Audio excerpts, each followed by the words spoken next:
It is with great pleasure that I bring to you my galactic stars. Yes, this is the galactic star daffodil. Now, the center is supposed to go white after a while, I think, but it starts out, it just popped open, and it starts out this golden yellow, darker than the outside, which is a serene yellow, making for a very nice, oh my goodness, you guys, I fell into my planter because this is in my pot. So that's my pot, and as you can see, if people are walking up here, they see it like that. So I was thinking, I don't know how long it's going to flower, but now I remember the flower has to change colors. So it's going to take a little bit of time. Today is February 13th, so she opened up for Galentine's Day. In reference to the fragrance, this one's it's not open as wide, doesn't have a scent yet, but this one has a light vanilla scent. So that's very refreshing, and you know, I'm happy to have it. We've got other little blooms coming on. Can you believe it? She beat my hyacinths. I thought the hyacinths were gonna go. You can see they have one or two little blue on them, and my muscaria are even trailing behind. So this pot's gonna have quite a flower show. It was designed to have blue and yellow, classic colors for the beginning of spring, and I knew that my flowers usually come a month before everybody else's. Wow, I'm really impressed with these galactics. They're very tall, growing in a pot. They are over a foot tall, maybe more like 14 inches, so that's pretty good. And in this pot, the muscaria are a little bit earlier, so if you look at it from a distance, you do see a little bit of yellow and a little bit of blue, and of course we'll have our red coming for the tulips, so that will give me a little bit of red, a little bit of blue, and the yellow will take the place of the sunshiny white from my red, white, and blue gardener. Red, yellow, and blue garden, if we tell the truth.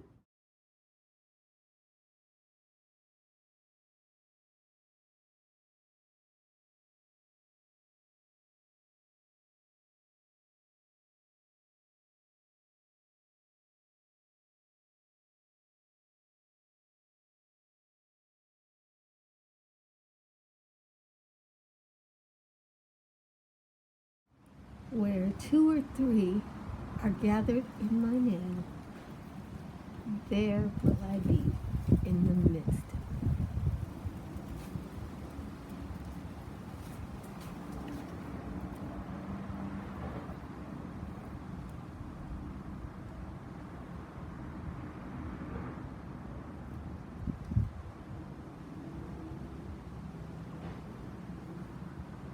When these first started blooming, I told you they were lightly scented. I have to update you. It's very important. If this is the galactic star is supposed to be yellow on the outside, and it's supposed to be white on the inside. Mine are all yellow, and you know, flowers sometimes do what they want. Both of mine are all yellow, but they do have the frilliness on their corona. See the frilliness there? Now that they've been in their ground and flowering for 2 or 3 days, every day at around noon, when it is the warmest part of the day, they emit an intense fragrance that not only fills this courtway, but also fills up a 10-foot space within my house. And it just clusters there. And they're constantly emitting that fragrance. And I only have 2 of them here. And it is enough fragrance to fill up 10 foot in an enclosed space. The fragrance wafts, so it doesn't smell like too much here. If you stick your nose into the flower, the fragrance is so intense that it kind of burns my nose. And from that close up, it doesn't smell particularly good because it's just too strong. But now at a distance, it is the most delightful smell. When it comes, I rejoice with that smell. And we're having windy weather now. It's about 60 degrees in the sun. So it's probably in the 50s over here, mid 50s. And that seems to be the perfect weather for these. They could probably take 40s. They probably would do well in 40s as well. In the 40s with the wind, I believe the smell would be just as intense as it is in the 50s. And the reason why I strongly believe that is because at night, when it is in the 50s, when it is in the 40s, the smell seems to be even more intense in the house. I don't know what it is out here, because at night I leave this garden for the little creatures that live amongst me and keep our environment disease free, as long as we take care of them too, you know. And I think I showed you, I don't know if I've shown you since then. I probably have, because I'm enamored with my flowers. Look at that. See, the shape is very unique. It's very star shaped, which is where I think it gets the term galactic star. This one is smaller, I think, than the other one. Let's take a look at how wide they are. 1, 2, 3, 4. This one's 4 inches wide. And how deep is it? Okay. It's 1 inch deep. So she's not huge. See if this one's 4 inches as well. Yeah, 4 inches. And let's see what she is this way. 1 inch. I think that's perfect for your garden, you know. The ones that do too much, I really don't think that's all necessary. I think we would be better suited to get something that's just a good garden plant. Now, the one thing that I will tell you up front that I definitely want, it's that fragrance. A daffodil without a fragrance, I just can't imagine it. And this fragrance gives you such intense joy. It gives you, it uplifts your mood. It says all is well, everything's gonna be all right, things are gonna be better. And a little secret that you may not know about daffodils, they fight influenza.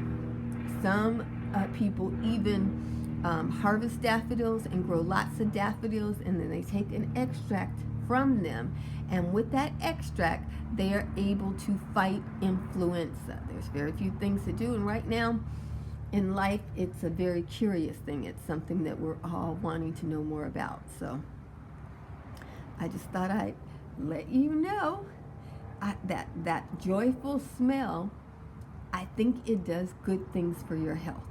And this smell comes along at the time when you would be fighting flu. So rethink fragrant flowers, rethink pollen. These may possibly be things that we have to have in order to have strong immunities and to live a long, independent life. Okay? If you don't want to be chained to the doctor, rethink some things. Okay? So I just thought I'd come through and re-anoint you with this truth. And the flower is strong. She's going fine. This is definitely partial shade. Okay, I'll show you out on my pathway. See the level of shade this is in?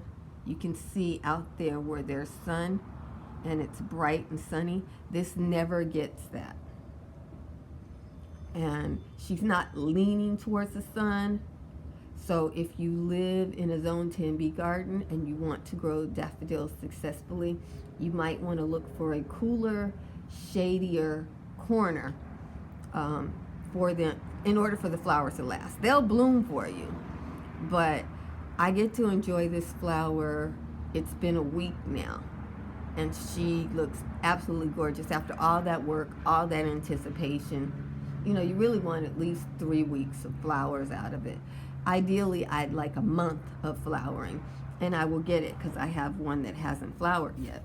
So it's nice to have flowers for at least a month when they bloom. That way, if you have 12 different flowering plants, you can enjoy a little corner of flowers all year long, right?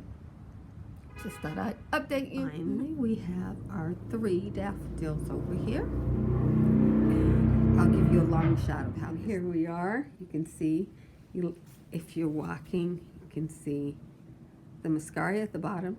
And the daffodils are getting even taller.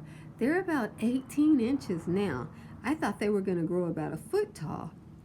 Everything in this pot is growing really, really tall. And even the Kentia palm is getting bigger. Huh.